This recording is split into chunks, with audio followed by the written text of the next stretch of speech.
pori-pori terbuka. Pori-pori itu terbuka, kalau mandi maka kemungkinan untuk meriang, masuk angin itu peluang terjadi. Nah, ngeten niki kita mengikuti arahan medis.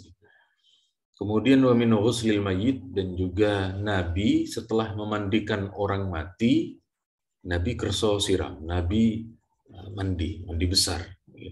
Kalau cuma sekedar memegang jenazah, ikut mengubur, itu tidak ada kesunahan mandi, tetapi dianjurkan berwudu. Itu ada di hadis yang lain. Jadi sekali lagi yang dimaksud mandi di sini, yakni ketika mandi anak yang sudah mencapai usia balik, itu adalah anjuran, sunnah. Kecuali kalau kemudian mimpinya mimpi basah. Mimpi basah beda lagi, niku menyebabkan wajib mandi. Kemudian berikutnya inggih menika niki terkait dengan ketika di malam hari dari sahabat Ibnu Abbas. Jadi sahabat Ibnu Abbas niki menginap di rumah bibi beliau Maimunah. Kemudian di malam hari Nabi bangun, kemudian sahabat Ibnu Abbas juga bangun, kemudian beliau di tengah malam melakukan sholat malam. Kemudian ternyata kata Ibnu Abbas, saya datang dan saya berdiri di sisi kiri Nabi. Kemudian oleh Nabi dipindahkan ke arah kanan. Kemudian di sini juga dijelaskan ketika Nabi bangun, Nabi berwudu, Ibnu Abbas juga berwudu. Nah, jadi anak-anak kita ketika sudah akan menjelang usia balik, itu juga tidak hanya diajari sholat, tetapi diajari mulai cara berwudunya. Sebab di sini, nah ini kalau istilah metode pendidikan itu kan metode demonstrasi. Nabi mempraktekkan, Ibnu Abbas juga mempraktekkan, sehingga langsung mengetahui, langsung mengena. Kemudian setelah itu, setelah melakukan sholat sunnah, Nabi melakukan sholat sesuai yang beliau kehendaki, yakni biasanya kalau malam itu Nabi sholatnya antara 12 sampai 13 rakaat. Kemudian Nabi berbaring tidur. Kemudian Ibnu Abbas mendengar kalau memang Nabi betul-betul tidur. Kemudian setelah azan subuh, Nabi bangun berangkat karena tidak jauh antara rumahnya Maimunah dengan Masjid Nabawi. Beliau menunaikan sholat tidak berwudu lagi. Nah, ini bedanya, ini khususiyah. Jadi kalau Nabi, ketika Nabi itu sare, lalu Nabi bangun, langsung sholat, bagi Nabi pengecualian. Kalau kita batal, kemudian di sini dikatakan oleh sahabat Ibnu Abbas, di kalangan kami sudah saling mendengar bahwa kalau Nabi tertidur, itu hanya tertidur, terpejam matanya, tetapi hatinya tidak tidur. Jadi jika tidur, mata beliau tidur, namun hatinya tidak. Nabi, andaikan ditanya, kemudian Nabi akan mengetahui. Dan itu sebenarnya tidak hanya Nabi saja, ada di kalangan tertentu yang memang terkadang mengetahui hal itu. Jadi ada semacam nopo sukma, istilah pada intinya tidak seluruhnya tertidur. Kemudian berikutnya ini sahabat Anas saat itu masih sekitar usia 10 tahun. Sekitar 10 tahun. Ini kata beliau, Nabi datang ke rumah saya. Kemudian di rumah ada bibi saya, ada ibu saya. Kemudian tiba-tiba Nabi menghadiri hidangan yang dimasak oleh ibu beliau. Lalu sebelum makan, Nabi mengajak kepada seisi rumah itu, ayo sholat dulu. Padahal beliau sedang mengajari sholat sunnah, semacam sholat sunnah begitu, karena karena ketika sholat wajib, perempuan itu softnya agak jauh dari Nabi. Nah, dalam kesempatan itu Nabi mengajarkan gerakan sholat kepada jamaah perempuan di rumahnya Anas ini. Kemudian ini juga yang menjadi dalil bolehnya sholat sunnah berjamaah, ya, termasuk misalnya sholat witir, sholat duha, dan seterusnya.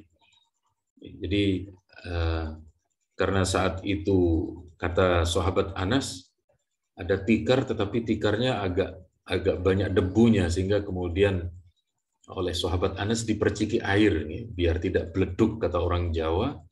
Kemudian Nabi sholat di situ. Di belakang Nabi ada 2 anak kecil, yakni sahabat Anas dan ada seorang anak yatim. Kemudian di belakang beliau itu ada nenek beliau dan juga ibunya. Lalu sholat 2 rakaat. Kemudian berikutnya tentang usia sahabat Ibnu Abbas ketika melaksanakan haji wada. Jadi kata sahabat Ibnu Abbas, saya ketika ikut bersama dengan Nabi, ketika itu beliau sahabat Ibnu Abbas ini menjelang usia hampir balik, kira-kira 14 mendekati 15 tahun. Tapi biasanya anak seumur itu sudah SMP, sudah tahu, sudah mengerti dan sudah banyak hafal. Tetapi yang kemudian anak itu menjadi wajib nanti di usia 15 tahunnya. Tapi di usia sebelum 15 tahun itu perlu pembiasaan, perlu mendidik, sehingga nanti ketika usia balik baru kemudian sudah terbiasa. Jadi tidak mengawali pembelajaran di usia baliknya, tidak. Bahkan alhamdulillah kalau di anak-anak kita niku sudah sejak kecil, sudah masuk TPQ, TPA, sudah belajar sholat begini, sudah hafal Fatihah, sudah sekian banyak surat-surat pendek dihafal, niku tambah bagus lagi ketika di usia tamyiz sekitar 7-8 niku sudah memasuki masa pembiasaan terhadap ibadah. Nah, cuma saat itu kata Ibnu Abbas, ketika kami sholat, di depan kami di Mina tidak ada tembok. Sehingga Nabi dalam riwayat yang lain, Nabi meletakkan 1 tongkat sebagai pembatas. Lalu ternyata di antara shaf itu ada anak keledai lewat. Tetapi oleh para sahabat tidak dihadang, tidak kemungkinan luas, kemungkinan di depannya shaf itu luas sehingga keledainya tidak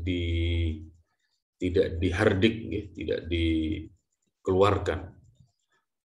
Kemudian hadis ini juga dijelaskan oleh Sayyidah Aisyah, istri baginda Nabi. Ketika itu beliau menjelaskan Nabi melakukan sholat Isya. Nabi melakukan sholat Isya yang beliau lakukan agak malam. Jadi tidak di awal waktu seperti biasanya. Di sini beliau katakan begini, kata Umar bin Khattab, Sayyidina Umar, beliau katakan, Rasulullah Shallallahu Alaihi Wasallam pernah mengakhirkan sholat Isya ketika malam larut, hingga Umar berkata, para wanita dan anak-anak sudah tertidur. Kemudian Nabi melakukan sholat, dan pada kesempatan itu Nabi bersabda, Innahu laisa ahadun min ahlil ardi yusalli hadhihi shalah ghairukum. Saat ini tidak ada seluruh penduduk dunia yang melakukan sholat Isya kecuali kalian, hanya di awal-awal itu ya, di awal-awal itu yang kemudian melakukan sholat sholat malam. Tetapi setelah Islam menyebar kemana-mana, gitu, setelah itu kemudian banyak melakukan. Cuma di saat itu, gitu, pada saat itu kata Nabi yang melakukan hanya beliau dan para sahabat itu. Ada teman saya yang suka meneliti, kata teman saya itu, sholat subuh dengan soft terbanyak itu kata beliau di Ampel. Sebab di Ampel itu satu soft sekitar 350. Kalau subuh itu 2 soft berarti sekitar 700-an ya, 700 lebih. Nah, jadi kata teman saya yang subuhnya suka pindah-pindah mencari masjid itu, yang terbanyak kata beliau di Surabaya adalah di Masjid Ampel, katanya begitu. Nah, kira-kira dulu begitu. Ya, tidak ada yang kemudian melakukan sholat kecuali yang ada di Madinah. Kemudian ini pada saat itu tidak ada satu orang pun yang melakukan sholat Isya selain penduduk Madinah, karena memang masih di awal, gitu. Masih di awal ada sholat berjamaah dan orang yang masuk Islam juga masih belum banyak. Kemudian berikutnya masih terkait dengan sholat, di mana di situ ada anak kecil dan orang-orang perempuan. Imam Bukhari juga mengutipnya di sini. Jadi pada intinya hadis ini kemudian juga menjelaskan di dalamnya terkait dengan adanya anak kecil yang sudah dibiasakan untuk ikut. Jadi di sini beliau karena umurnya masih kecil, tetapi sudah ikut bersama dengan rombongan sahabat perempuan yang melakukan sholat berjamaah. Kemudian di sini Nabi mendatangi shaf perempuan. Kemudian Nabi memberi nasihat kepada mereka, mengingatkan agar gemar bersedekah. Tapi nuwun sewu hanya memotivasi. Nabi memotivasi untuk kemudian bersedekah. Cuma gini Ki, para sahabat perempuan ini mereka juga karena termotivasi untuk bersedekah, maka mereka melepas perhiasan dan kemudian diberikan kepada sahabat Bilal. Nah, jadi ini juga yang kita temukan akhir-akhir niki, fenomena seorang ustadz yang kemudian apa namanya, tidak hanya emas, BPKB dan lain sebagainya, tapi kita husnudzon mawon karena memang informasinya untuk membangun pesantren di tempat di mana beliau mendatangi tempat-tempat tersebut. Tapi sekali lagi, kalau bagi kita memang kurang umum semacam ini. Kita ya, karena sodakoh itu kan, sodakoh itu kerelaan hati untuk, beda dengan zakat. Kalau zakat ada nominalnya, kalau zakat itu ada sekian yang harus dikeluarkan. Kalau sedekah niku sesuai keinginannya ingin memberi berapa. Kemudian berikutnya hampir sama niki, dan hadis ini diulang lagi, hadis terkait dengan Nabi melakukan sholat Isya pada cukup malam ketika anak-anak dan perempuan sudah banyak tidur, lalu kemudian Nabi membangunkan. Ini di dalam hadis ini dilakukan setelah Isya sepertiga malam pertama. Sepertiga malam pertama ini kan antara maghrib sampai jam 9, jam 10. Jadi sepertiga kedua itu jam 10 sampai jam 2. Nah, biasanya Nabi istirahat, Nabi tidur kira-kira mulai jam 10, Nabi tidur, jam 2 kemudian bangun. Sama kalau kita ke Madinah niku, Kalau kita ke Madinah kan jam 2, jam 3 niku bangun terus ke Masjid Nabawi. Dan antara itu, jadi pelaksanaan Isya-nya Nabi terkadang melakukan hingga sepertiga awal malam, yakni sekitar jam 10-an, sekitar jam 10. Kemudian berikutnya ini hadis yang terdapat dalam riwayat Bukhari nomor cantik nih 818. Kata dalam hadis ini kata Abdullah bin Umar, Nabi pernah bersabda, "Idza sta'dzannakum nisa'ukum bil-laili ilal masjid fa'dzanu lahun." Kalau ada istri kita minta izin mau ke masjid di malam hari, yakni sholat Isya maupun sholat subuh, maka berilah izin. Nah, sekali lagi, bagi kita hari ini, dan ini ada penjelasannya di dalam kitab Syarah Bukhari, ketika jalan dari rumah ke masjid itu aman. Ketika tidak dikhawatirkan terjadi hal-hal yang tidak diinginkan. Kalau misalnya perumahan, aman gitu. Atau misalnya di Surabaya yang banyak CCTV, juga tidak ada masalah. Tetapi ketika niku rawan dan dikhawatirkan ada terjadi apa-apa, maka tidak diizinkan oleh suami. Atau ketika suaminya mengizinkan, bersama dengan suaminya pula.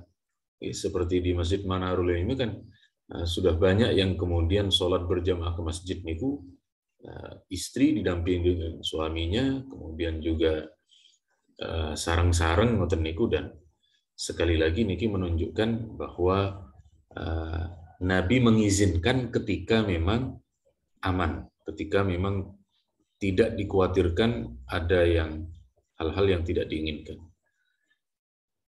Kalau kinten cekap semanten rien karena hampir setengah jam gitu. Monggo kalau ada yang perlu diperdalam dari tema niki atau tema yang lain, monggo saya persilahkan. Ustaz. Monggo Ustaz. Berkaitan dengan sholat sunat Jumat. Bagi para pegawai yang kebanyakan sholat Jumatnya kan nggak berangkat dari rumah, dia berangkat sholat Jumat dari kantor gitu ya. Nah itu kalau mandi Jumatnya itu sebelum berangkat ya, ke kantor sekalian mandi pagi, tapi diniati mandi Jumat, itu termasuk yang sudah masuk disunahkan atau mandi Jumat itu memang betul-betul menjelang Jumatan. Kalau menjelang Jumatan, ya tentu bagi para pegawai itu kan agak susah. Ya. Mau pulang dulu, mandi, balik lagi, ya itu kasih do nanti. Kira-kira gimana nih? Matur nuwun. Leres para ulama kita terkait dengan soal waktu pelaksanaan mandi menjelang Jum'ah niku berbeda-beda. Misalnya niki, kalau Nabi mau melakukan ihram, Nabi melakukan ihram haji atau umroh niku ketika mendekati pelaksanaan, lalu kemudian Nabi mandi terlebih dahulu. Kemudian mandi untuk sholat Idul Adha dan Idul Fitri niku pelaksanaannya bisa dimulai sejak jam 12 malam sampai kemudian waktu subuh, sehingga kemudian dilaksanakanlah jam niku. Artinya masuknya waktu niku panjang, mulai dari tengah malam. Kalau kita biasanya kan sebelum subuh, kita yang biasa bertugas khotib ketika hari raya, itu biasanya bangun 3:30 atau jam 4, niku mandi lalu sholat subuh. Nah, demikian halnya mandinya untuk sholat Jumat niku dimulai dari terbit fajar. Leres. Terus misalnya Rien niku kula masih ngajar di sekolah, niku kalau di hari Jumat kula mandinya 6:30 jam 7. Karena jam 7:30 baru masuk sekolah. Jadi mandinya waktunya niku dimulai dari terbit fajar, boleh jam mantun subuh niku sampun boleh untuk kemudian waktu memanjang sampai menjelang zuhur. Terus sebelum berangkat kerja sampun diniatkan mandi keramas niku sampun masuk waktu. Kecuali kalau mandinya masih tengah malam, niku masih belum mendapatkan kesunahan. Terus soal waktu niki memang menurut para ulama kita mazhab Syafi'i untuk mandi Jumat niku dimulai sejak subuh. Niku sampun bisa dilakukan. Ya, turun Ustaz, sampun diingatkan soal waktunya. Oke. Ada soalnya dulu ada kawan yang kalau Jumatan itu mulai dhisik adus. Saya mandinya pagi. Wah, nah adus esuk sadurunge budal ki durung Jumatan jenenge. Beliaunya ini setiap Jumat habis ngajar jam 11 ini harus pulang dulu, mandi dulu baru kemudian berangkat Jumatan.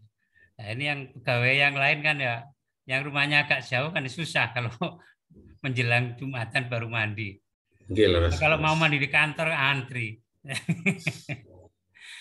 Nggih, matur suwun. Nggih, sami-sami Ustaz. Terus saya tanya Pak Ustadz. Nggih, monggo Pak. Nah, kalau habis mandi pagi itu terus batal gimana? Apa harus mandi lagi? Apakah kalau kemudian di pagi hari sudah mandi tidak harus kemudian dalam kondisi batal. Yang terpenting di situ sudah mandi meskipun wudhunya batal ataupun karena faktor yang lain tidak. Sedikit saya beri perbandingan. Misalnya untuk sholat hari raya. Sholat hari raya niku start mandinya itu menurut ulama kita bisa dimulai jam tengah malam. Misalnya sebentar, misalnya ten mriki enten hadis niku wau sedap niki. Kula paringi contoh nggih. Salat Idul Fitri niku kan sekitar jam 6. Start mandi niku boleh jam 12 malam. Nah, misalnya jam 12 malam kita mandi, jam 12:30 kita mandi keramas, lalu kemudian tidur. Lalu jam 4 sholat subuh, lalu berangkat ke sholat id, niku sampun cekap.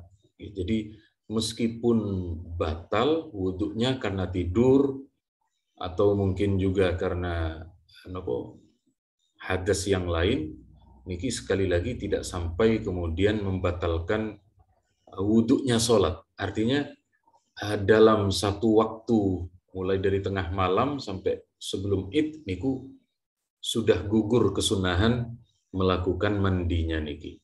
Terus pindah malih buatan masalah meskipun wudhunya batal, tetap kemudian kesunahannya sudah terpenuhi. Jadi kalau batal wudhu biasa nggak usah mandi ya? Nggih, leres wudhu biasa leres. Nggih. Sami-sami.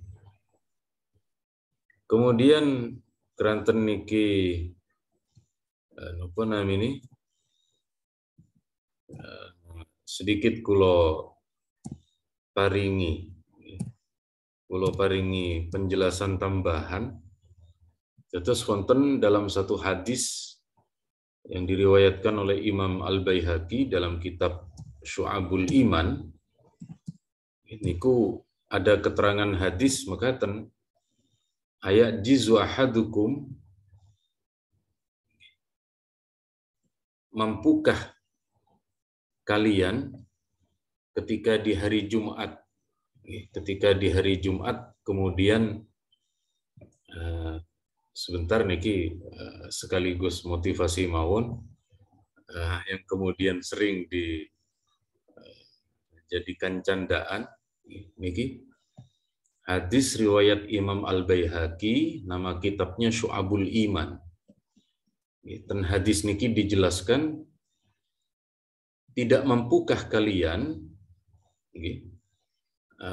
melakukan sesuatu dengan istri setiap Jumat karena mendapatkan 2 pahala, yakni dia berpahala bisa mandi dan istrinya bisa mandi.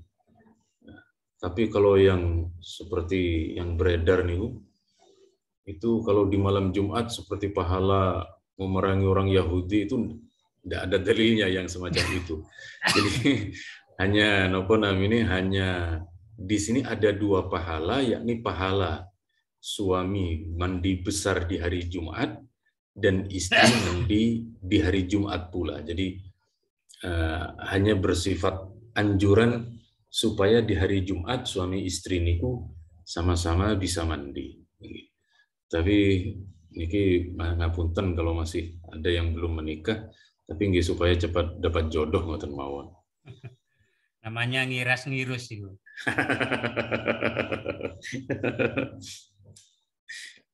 Nggih. Nggih, tanya Ustaz. Monggo. Tentang sholat berjamaah di masjid ya. Jadi kalau misalnya satu keluarga itu cuma 2 orang saja, suami istri gitu ya. Memang ideal kalau misalnya dua-duanya bisa ke masjid gitu ya, jamaah di masjid. Tapi misalnya istrinya itu karena kesibukannya sehingga tidak mungkin ke masjid. Itu lebih baik suaminya itu ngimami di rumah, ataukah suaminya tetap ke masjid, istrinya sholat sendiri di rumah. Matur nuwun. Matur nuwun. Terus leres. Terkadang istri perlu menjaga anak kita, terkadang kemudian juga ada serangkaian hal yang kemudian yang kemudian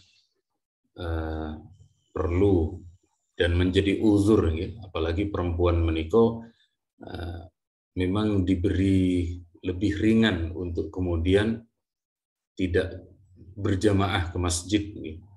Tetapi kemudian bagaimana ketika seorang suami, apakah dia lebih utama ke masjid,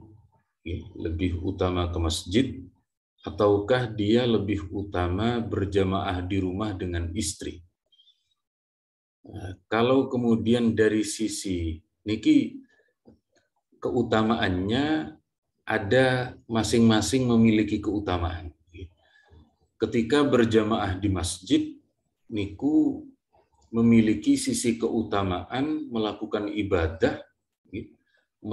ibadah dengan kesempurnaan iktikaf, dengan kesempurnaan sholat tahiyat masjid dan seterusnya, tetapi kemudian istri di rumah sholat sendiri.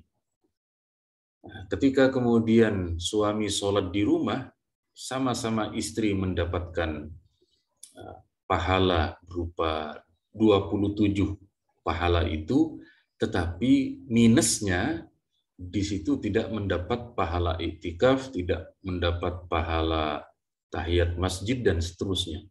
Nah, jadi enten beberapa hal yang kemudian terjadi perbedaan derajat pahala. Kalau panjenengan ingin mendapatkan derajat pahala iktikaf dan tahiyat masjid, langkung saya di masjid. Meskipun istri di rumah juga sholat sendiri. Kalau ingin istri di rumah mendapatkan pahala, panjenengan monggo sholat di rumah. Sebab begini kita mengikuti pendapat ulama yang mengatakan sholat sunnah berjamaah. Sholat berjamaah itu sunnah. Tapi menurut saudara kita yang mengatakan sholat berjamaah niku wajib, niku seorang suami yang tidak punya uzur dia harus ke masjid. Biasanya niki dari saudara kita yang jamaah tabligh, dari yang salafi itu lebih mementingkan di masjidnya, lebih mementingkan jamaah di mana mayoritas di kampung itu umat Islam menjalankan sholat berjamaah. Terus apa namanya ini sudut pandang wajib sunnah soal berjamaah, juga sudut pandang soal pahala niku, monggo kalau kali panjenengan bisa mengikuti salah satu dari dua pendapat menika. Ya, matur nuwun dokter. Matur nuwun Ustaz. Sami. Keranten sampun reti padang dan sampun kali olahraga rin dalam cekapaken semanten, kula doakan mugi panjenengan sedaya pinaringan sehat wal afiat, panjang umur. Allah maringi perlindungan, mugi maringi keberkahan wonten rezeki aktivitas sedaya. Amin. Al-Fatihah.